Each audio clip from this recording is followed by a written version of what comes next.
Welcome back to the Outlaw Ranch. I hope y'all had a fantastic Christmas break and that Santa found y'all. Today we're going to work on the shock brackets, the shock mounts, the tabs, everything that we need to do. So we started off by cutting this bracket down 3/4 of an inch. I did that so it still fits, up underneath the frame like that. And it does that on this side, and that allowed this bracket to be straight up and down. This is the hole that we used for our plumb bobs. So that shock bracket exactly centers that. And these are the lower shock mounts that I'm kind of working into right now. I'm turning the steering here from side to side to make sure that this dust shield here is going to clear, and it does. One other quick note here, there was a bolt. Right there's the hole, and I think that bolt was to hold the brake lines in place because there are breathers here, and same on the other side. So I don't think that bolt was anything major. So I pulled it out, we'll weld over it and go from there. We're going to start on the rear because these lower shock mounts here have to be this side, push that shock out that far, and it has to. Otherwise, the shock would be hanging in a negative type deal. So while I'm kind of still messing around here with the front, not sure which one I'm going to use, the rear, that's what it has to have. So that's what we're going to go with. Also, again, guys, I have been so fortunate. I've picked up some new subscribers. So thank you so much to those new subscribers. And thank you for watching this video. I appreciate it. I hope you guys can learn something. Hopefully you learn from my mistakes. But we got some work to do, so let's get to it. Let's hang that shock and see how this lower shock mount kind of lines up. So stand by, folks. Work's coming. Thought maybe you'd like to see these massive shocks here as I unbox them. They really are very huge. They're big shocks that came out of the upper Midwest there. I can't remember if it was Michigan or Minnesota, but they are just a massive shock, and they're packaged really well in here. Let's see if we can get this out. These have never been pulled out before,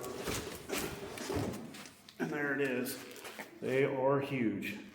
Anyways, just kind of a quick unboxing here. Thought you'd like to see.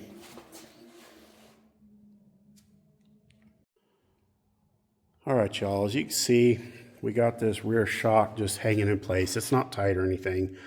It is hanging a little towards the rear, and that's because this remote reservoir is adding a lot of weight, and it's just held up there by a bungee cord. But over here, if we come over to the right underneath the truck, you can see that that shock is hanging pretty much straight up and down, and you can see that that bolt on that mount is outboard, which is good. This will add some stability when we're out in the mud pit and stuff, to have the bottom of the shock further outboard than the top of the shock. And that's what we're after. So I'm gonna go ahead and clean up that lower bracket.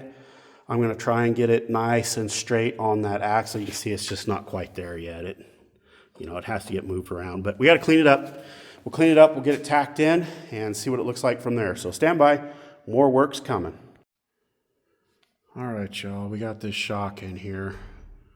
We're at 89.8 degrees. That would be front to back. And then from side to side here, we are about 84.9, so almost 85. So it's only about 5-ish degrees out side to side, but it does tilt out at the bottom. So you can see here, if we come out here, you can see it is angled out at the bottom, which is good. That gives us the stability we were looking for. So now all we have to do is just match those numbers on the other side, and we'll continue on. So stand by, y'all. More work's coming. All right, y'all. As you can see here, this is the other rear. This is the passenger rear corner. The shock is installed. We did the exact same thing as we did on the other side. We lopped the top of those shock brackets off so that they would fit up underneath the bed. Then I cut this piece here 3/4 of an inch lower, and you can see it is tight up to the bottom of the frame. And I don't know if you can see much of that one, but it's tight to the bottom of the frame. Lower shock tabs are tacked in. Shock is sitting here, and it is in place. And we got a bungee cord holding the reservoir up again on this side. So next thing we got is this last front one here. We're gonna have to come in here and do something with this fuel line as we try to clean this up in here, all around in here for that front shock mount. And then we have some serious thinking to do. What are we going to do here with the lower axle mounts? I think they're going to be the same as we've done on the rear. Let's just try and make everything look the same. But that shock mount is actually going to have to go all the way up to the top hole, which I think raises it 1.5 inches. Maybe it's 2 inches, something like that. But we're going to work into it, so stand by, y'all. We got more work to do, and we'll catch you in a minute.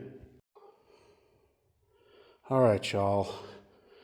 What's only been moments for you all has been hours for me. This is the passenger's front corner. You can see we got that tacked up into place. We moved that fuel line up out of the way. Everything's looking good, and we did end up going with those taller brackets there, just trying to add some stability to the shocks. So then we come over here to the driver's side. You can see the same thing. What's cool is you come over here and everything is perfectly in a line. The angles are exact. Everything is good. Rear of the truck, we already kind of covered that. Same thing, it's just rinse and repeat. All of our shock mounts are now in place. The shocks are hung.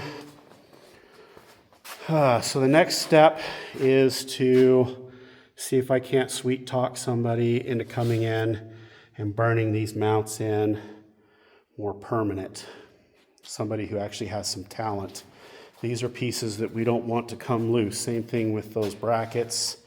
Everything's got to be good and solid. So all the tacking and stuff that I've done needs to be completed.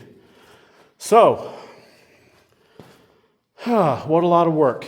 I'm very grateful to each and every one of y'all that would watch. I said this at the beginning of the video that I picked up some new subscribers. Thank you to those of you who have subscribed, and thank you to those of you who wanted to watch all the way through. I really do appreciate it very much, and just very, very, very grateful. Thank you, thank you, thank you. So this is going to do it for today.